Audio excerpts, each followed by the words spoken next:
Students, good morning. कल हमने lecture 6 पढ़ा था आपकी इलेक्ट्रोकेमिस्ट्री का। आज हम नेक्स्ट टॉपिक, कल मैंने आपको इक्विवेलेंट कंडक्टेंस, मोलर कंडक्टेंस, उनका डिटर्मिनेशन ये बताया था, डेफिनेशन बताई थी कि हम कैसे उनको डायरेक्टली नहीं इनडायरेक्टली निकालते हैं। अब इसके बाद में ये आता है कि हम स्पेसिफिक कंडक्टेंस या विशिष्ट चालकता का निर्धारण कैसे करें। वो तो हमें मालूम है कि डेफिनेशन क्या है, पर डेफिनेशन जो है उससे हम कैसे इसका डिटर्मिनेशन कर सकते हैं वो हम पढ़ेंगे। आपको ये बता रखा है मैंने, स्पेसिफिक कंडक्टेंस बराबर है conductance into L upon A, या आपको ये फॉर्मूला बताया था मैंने, R is directly proportional to L upon A। इसके बाद में मैंने इसको चेंज किया था, R is equal to rho L upon A। इसको बाद में मैंने इन्वर्स किया था और आपको बताया था 1 upon R is equal to 1 upon rho A upon L। इसके बाद हमें बताया था ये कंडक्टेंस है, इसको L से रिप्रेजेंट करते हैं, स्पेसिफिक कंडक्टेंस को कप्पा से रिप्रेजेंट करते हैं, ये एरिया ऑफ क्रॉस सेक्शन है और ये लेंथ है। इसमें अगर हम विशिष्ट कंडक्टेंस या स्पेसिफिक कंडक्टेंस निकालें तो ये बराबर हो जाएगी L into L upon A। यहाँ पर ये तो है कंडक्टेंस, या इसको हम कहते हैं ऑब्जर्व्ड कंडक्टेंस, ऑब्जर्व्ड या प्रेक्षित चालकता, ऑब्जर्व्ड कंडक्टेंस या प्रेक्षित चालकता कहते हैं। और L है लेंथ, दो इलेक्ट्रोड्स के बीच की लेंथ और एरिया की का डिस्टेंस, और ये है area of cross section of electrode. अब प्रश्न उठता है कि ये जो फैक्टर है L अपॉन A, इसका डिटर्मिनेशन डिफिकल्ट है, क्योंकि अगर हम किसी भी एक इलेक्ट्रोलाइट को सॉल्यूशन को लेकर के उसमें अगर हम 2 इलेक्ट्रोड्स डिप करें तो उनके बीच की दूरी को 1 सेंटीमीटर बनाए रखना और उसके क्रॉस सेक्शनल एरिया को 1 स्क्वायर सेंटीमीटर लॉन्ग टर्म तक बनाए रखना, ये बहुत डिफिकल्ट काम है।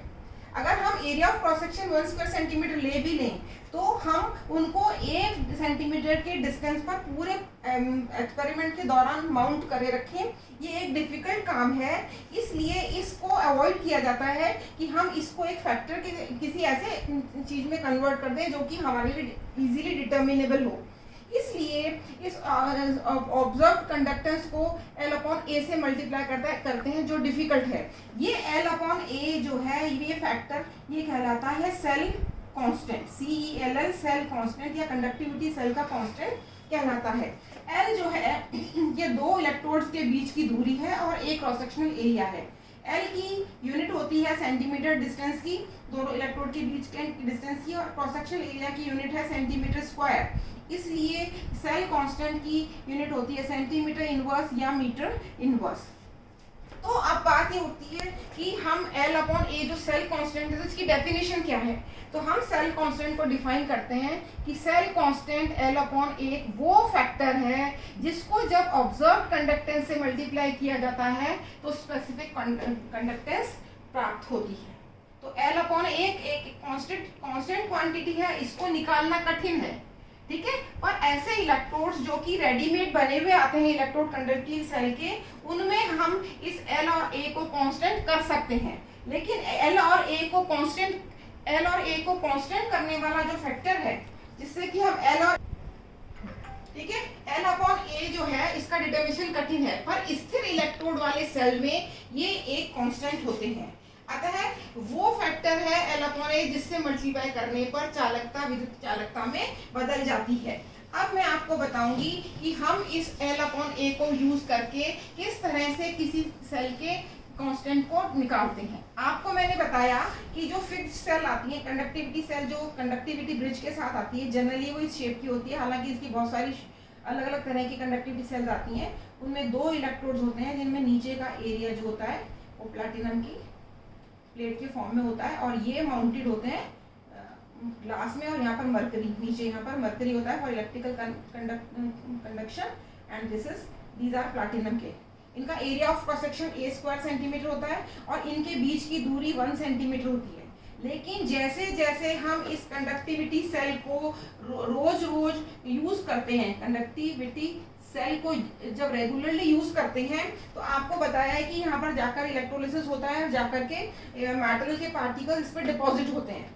जैसे जैसे मेटल पार्टिकल्स डिपॉजिट होते जाएंगे वैसे वैसे इसका एरिया ऑफ क्रॉस सेक्शन और इन दोनों के बीच की डिस्टेंस कम होती जाएगी। तो ए और एल कांस्टेंट नहीं रहते। नए सेल के ऊपर ये सेल कांस्टेंट की वैल्यू यहाँ पर 1.01 1.1 सेंटीमीटर इनवर्स लिखी रहती है। तो हम प्रारंभ में तो इन सेल्स को इसी सेल कांस्टेंट से कैलकुलेट करके काम में ले सकते हैं, लेकिन जैसे जैसे टाइम पास होता जाता है इन सेल्स के बीच की दूरी और एरिया ऑफ क्रॉस सेक्शन बदलते रहते हैं।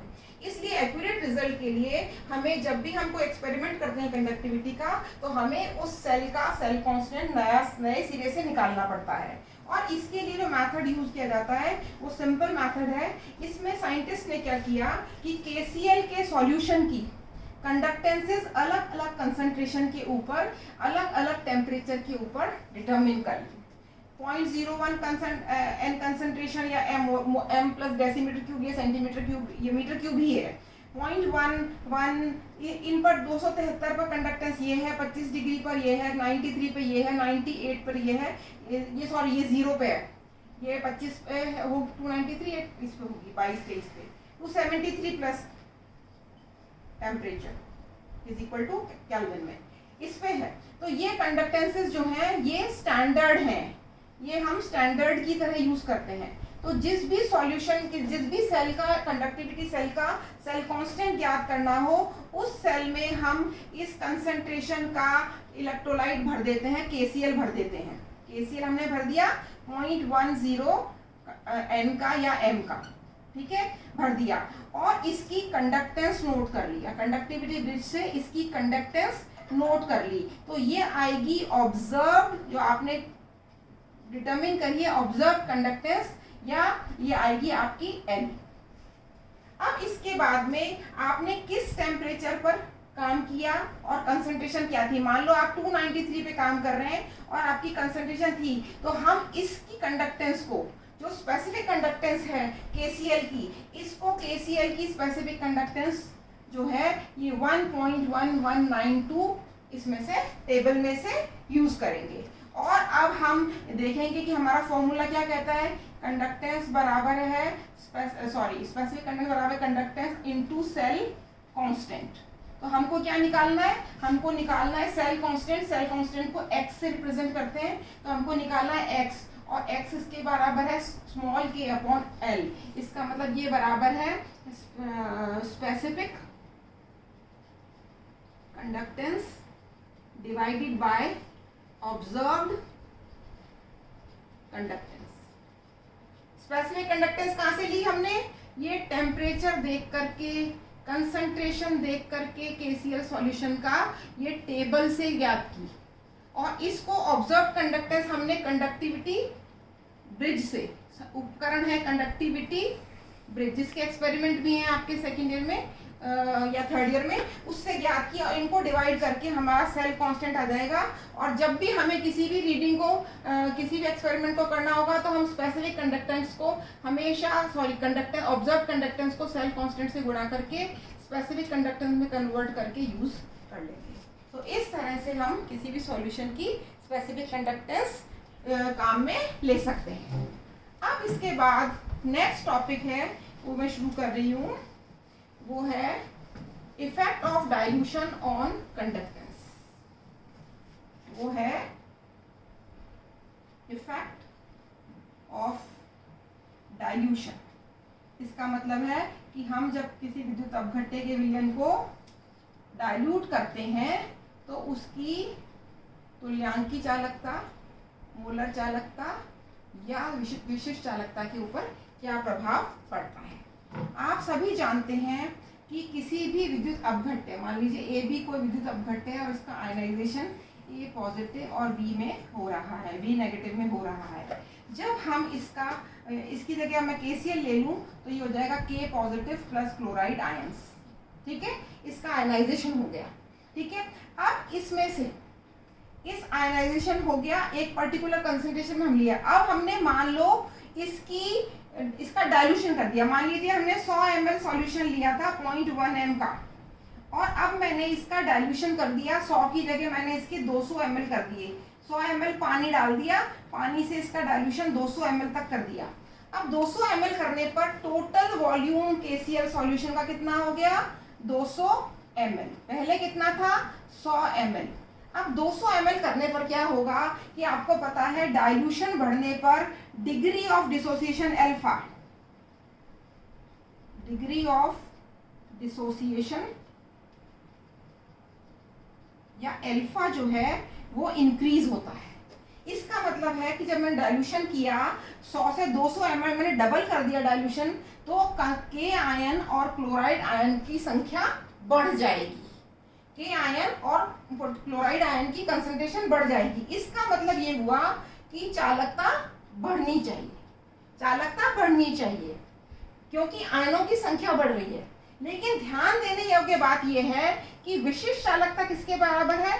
विशिष्ट चालकता बराबर है 1 सेंटीमीटर क्यूब विलियन की चालकता की। तो जब आयतन को डिग्री ऑफ डिसोसिएशन बढ़ी, निश्चित रूप से कुछ आयनों की संख्या बढ़ी, लेकिन उसके अनुपात में आयतन दुगना हो गया। तो जो आपकी विशिष्ट चालकता है, जिसको हम लिखते हैं विशिष्ट चालकता जो है के इज इक्वल विशिष्ट चालकता जो है 1 सेंटीमीटर क्यूब की चालकता, इसमें चालकता कम होगी क्योंकि आयनों की संख्या में उतनी बढ़ोतरी नहीं हुई जितनी कि डाइल्यूशन में हो गई। तो निश्चित रूप से जैसे जैसे 100 को 400 ml 600 ml आप जैसे जैसे डाइल्यूशन बढ़ाते जाएंगे आयनों की संख्या बढ़ती जाएगी, पर प्रति इकाई आयतन आयनों की संख्या लगातार कम होती जाएगी। इसलिए हम कह सकते हैं कि डाइल्यूशन बढ़ाने पर, जब हम सॉल्यूशन को डाइल्यूशन बढ़ाते हैं तो स्पेसिफिक कंडक्टेंस जो है सॉल्यूशन की वो कम होती जाती है, कम होती जाती है। रीजन आपको बता दिया कि नंबर ऑफ आयंस बढ़े लेकिन उसके कंपैरिजन में वॉल्यूम इतना बढ़ गया कि उसको नलीफाई कर दिया और टोटल दोनों का जो गुणनफल है K × V वो आपका कम हो गया। इसके विपरीत हम जब तुल्यांकीय चालकता की बात करते हैं तब हम बात करते हैं K × V की।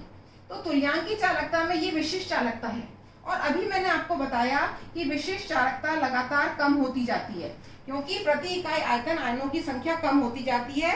लेकिन यहाँ पर तुल्यांकीय चालकता में V टर्म भी इन्वॉल्व है, तो जितनी विशिष्ट चालकता कम होती है उसके कंपैरिजन में आयतन दुगुना, फिर चौगुना, फिर 6 गुना हो गया, आयतन में बढ़ोतरी ज्यादा होती है।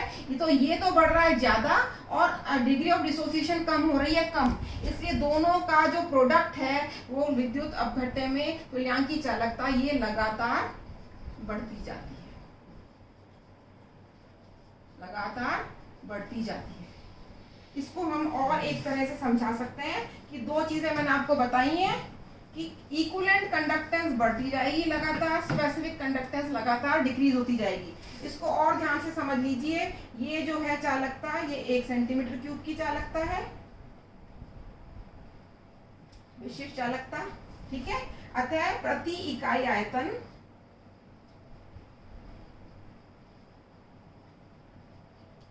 आयनों की संख्या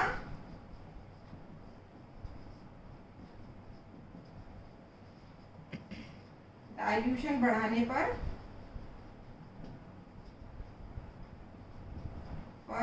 कम होती जाएगी।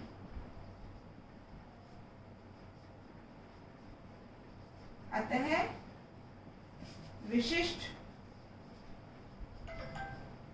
चालकता लगातार कम होगी। इसके विपरीत तुल्यांकीय चालकता वो है विशिष्ट चालकता इंटू V। तो विशिष्ट चालकता कम हो रही है लेकिन ये लगातार तेजी से बढ़ रहा है। अतः तुल्यांकीय चालकता, मोलर चालकता के मान लगातार बढ़ते जाएंगे, लगातार बढ़ते जाएंगे। अगर हम एक कर्व से एक्सप्लेन करें तो अगर मैं इक्विवेलेंट कंडक्टेंस और अंडर रूट ऑफ कंसंट्रेशन के बीच में ग्राफ बनाऊं तो मैं देखूंगी कि लगातार इक्विवेलेंट कंडक्टेंस जो है डाइल्यूशन बढ़ाने पर, डाइल्यूशन के बीच में under root of concentration dilution के बीच में खींच लें तो ये लगातार बढ़ती जाएगी और एक मैक्सिमम वैल्यू पर आकर के रुक जाएगी और इसको हम लैम्डा मैक्सिमम कहते हैं।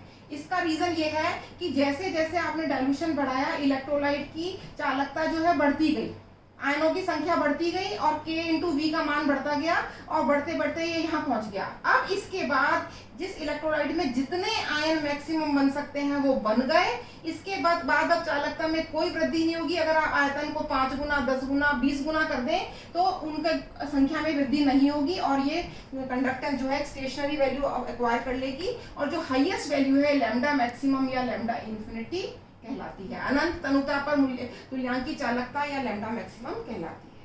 Thank you.